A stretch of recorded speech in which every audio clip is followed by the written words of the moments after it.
Pessoal, boa tarde. Eu vou fazer um vídeo aqui para tentar resolver o exercício 1.58. Então, o exercício fala sobre célula combustível, como exemplo 1.4, podem ser escalonadas através de sua organização em uma pilha de célula combustível. Vou resumir um pouco aqui. A voltagem da célula, assim como sua eficiência, aumenta com a temperatura.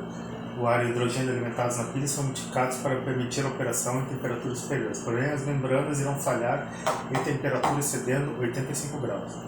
Considere membranas com L vezes W, onde L igual a W igual a 100 mm e espessura Tm igual a 0,43, as quais podem produzir uma energia de 0,6 volts vezes 60 amperes e dissipar 45 watts de energia térmica quando operando a T igual a 80 graus Celsius. As superfícies externas da pilha estão expostas ao ar, T infinito igual a 25 graus Celsius, e vizinhança, T vizinhança igual a 30 Celsius, com Epsilon igual a 0,88 e H igual a 150 watts por metro quadrado de Kelvin, onde H é o coeficiente de convecção, né? Então, a disposição das pilhas são essas, né? Então, aqui estão os diversos elementos de membrana que produzem a corrente individualmente, e aí elas em paralelo, em série, formam uma corrente total aqui. E aí na letra A, ele pede, encontre a potência elétrica produzida por uma pilha com comprimento, esse comprimento L de pilha aqui, né, 200 milímetros, e com espessura do elemento variando de 1 até 10 milímetros. Então, ele quer saber a potência elétrica produzida por uma pilha, né? Então, ali, a gente tem a letra A. Então, primeiro, quantos elementos tem uma pilha? Então, L vai ser o comprimento dividido pela espessura. Aí ele fala que a espessura varia de 1 até 10. Vamos colocar aqui, no caso de 10, né? Então, o comprimento total de 10 milímetros para uma espessura, 200 milímetros para uma espessura de 10. Então, aqui eu tenho 20 elementos. E aí a potência da pilha, né, a potência elétrica gerada, vai ser proporcional à quantidade de elementos, né? Então eu tenho 20 elementos, vezes a corrente elétrica dela, que é 60 amperes, vezes a tensão, que é 0,6. Então isso aqui me dá 60 vezes 0,6, me dá 36, né? Vezes 20, 720 watts. Letra B. Deixa eu aproveitar aqui na letra A ainda, né? E qual que vai ser a potência dissipada pela pilha? Porque ela produz este corrente elétrica, mas como não tem 100% de eficiência, ela dissipa uma outra quantidade de calor, né? Que é 45 watts por elemento vezes 20. Então isso aqui me dá 900 watts. A letra B. Calcule a temperatura superficial e explique se a pilha necessita ser internamente aquecida ou resfriada para operar na temperatura interna ótima de 80 graus para várias espessuras da placa bipolar. Então, o que vai acontecer aqui em termos térmicos, né? Eu tenho a pilha com uma superfície externa aqui, que está aberta para convecção, e outra do outro lado.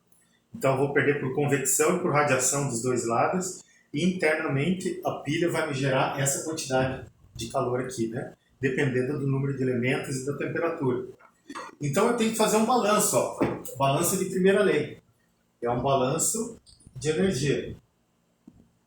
O que é esse balanço de energia? Eu tenho que satisfazer que a quantidade de calor dissipada tem que ser igual à taxa de calor por convecção mais a taxa de calor por radiação. Essa taxa de calor dissipada internamente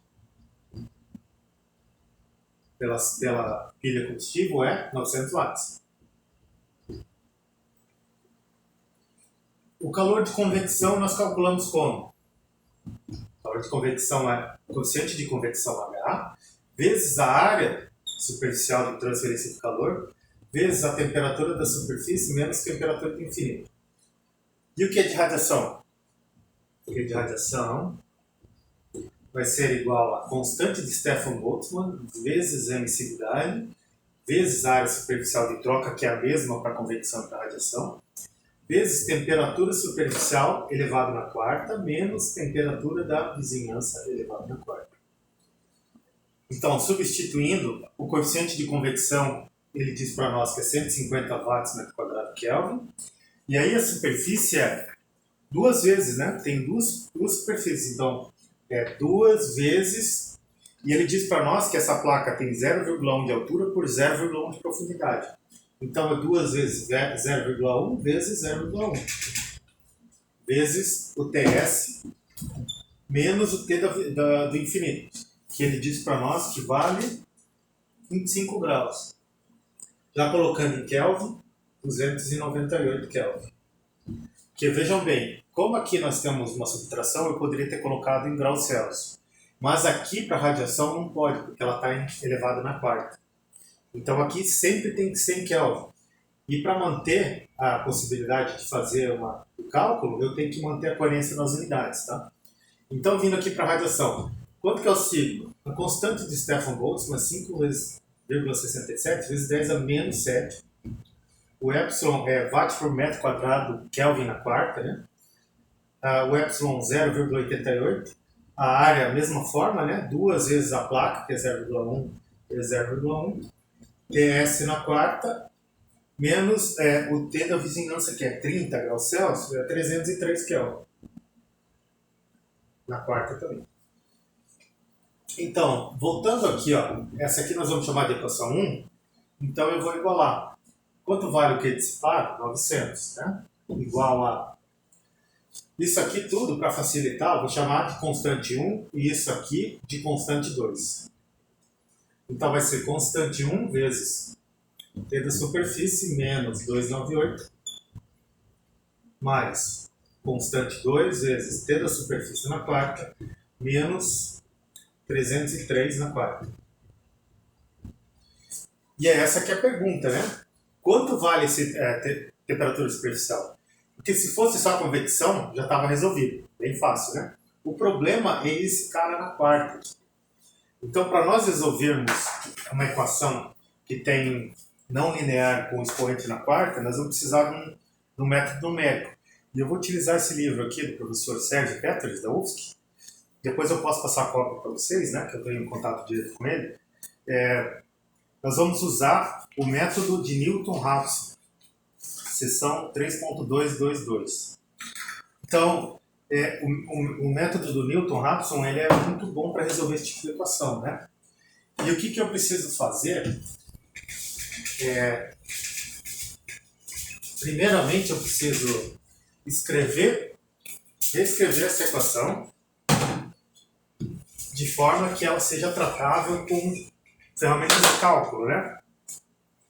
Então, o que eu posso fazer? Eu posso jogar esse 900 para cá e igualar a equação a zero. E aí eu vou chamar uma função, que é uma função de TS, né, que é a nossa incógnita, é igual a C1 vezes TS menos 298 mais C2 TS na quarta menos 303 na quarta menos 900. E aí, como é que eu acho essa TS aqui? Ó? Eu faço o seguinte, eu pergunto, para essa função TS aqui ser igual a zero, ou seja, é a raiz da equação, qual é o valor de TS? E o Newton-Raphson me diz isso, ele diz, ó, e ele faz ao método iterativo. Então, é a temperatura superficial por tempo T mais 1, para a iteração T mais 1, é igual a temperatura superficial para a iteração T, ou seja, anterior, né? Mais um ΔT. E quem é esse ΔT? ΔT é igual a menos a função TS dividido pela derivada da função TS. Então, a função TS eu já tenho, né? E agora, quem que é a derivada aqui da função TS? A derivada da função TS, a gente deriva essa equação com relação a TS. Ó. Então aqui tem uma distributiva, né? C1 vezes TS vezes 298. C1 vezes 298 é constante. Então fica C1 vezes TS, derivada em relação a S, TS dá C1. Mais, aqui C2 vezes TS na quarta, também. A derivada de C2 vezes TS na quarta é 4 vezes C2 vezes TS na terceira. Porque C2 vezes 300 dá constante, isso aqui é constante, então fechou. Aqui está a derivada, né? E aí agora, com isso aqui, vocês conseguem resolver o problema utilizando uma planilha de Excel. Como é que a gente vai fazer isso, né? A gente vai... eu escrevi uma planilha e eu vou mandar para vocês. Então vocês podem resolver o problema. E aí, eu sei que o resultado dessa temperatura o resultado deu TS igual a 566,53. E aí a pergunta dele, né? Será que é necessário resfriar para manter a 80 graus? 80 graus é 373 Kelvin. Então, é necessário resfriar. Você vai precisar resfriação ao combustível, né? E como é que a gente faz o cálculo no Excel? Eu tenho o número da iteração, número 0, 1, 2 e tal, até, né? Eu tenho o valor do TS, eu tenho o valor do F de TS, eu tenho o valor do F' de TS, eu tenho o valor do ΔX e eu tenho o valor do erro. E esse erro aqui é igual a TS T mais 1 menos TS de T. Isso aqui está tudo no Excel. E aí, esse valor zero é o que a gente chama de chute inicial. Então, nós vamos colocar aqui, ó, 380 Kelvin. Aí ele vai te calcular o valor da função TS, vai calcular o valor da derivada, vai calcular o valor do ΔT, vai calcular o erro e aí vai retornar. E aí, quem que vai ser o próximo TS? Ó? Vai ser isso aqui, né, da iteração. Então, é o TS anterior, que é esse aqui. Então, o valor para a iteração 1 é o TS, o tempo T-1, ou da iteração 0, mais o ΔT da iteração 0, né, da iteração anterior, que é esse aqui. Então, sempre a próxima linha aqui é esse mais esse. Aí, o próximo vai ser esse mais esse. E assim vai. Vocês vão ver no Excel, tá? Aí, qualquer dúvida, vocês me avisam, pessoal.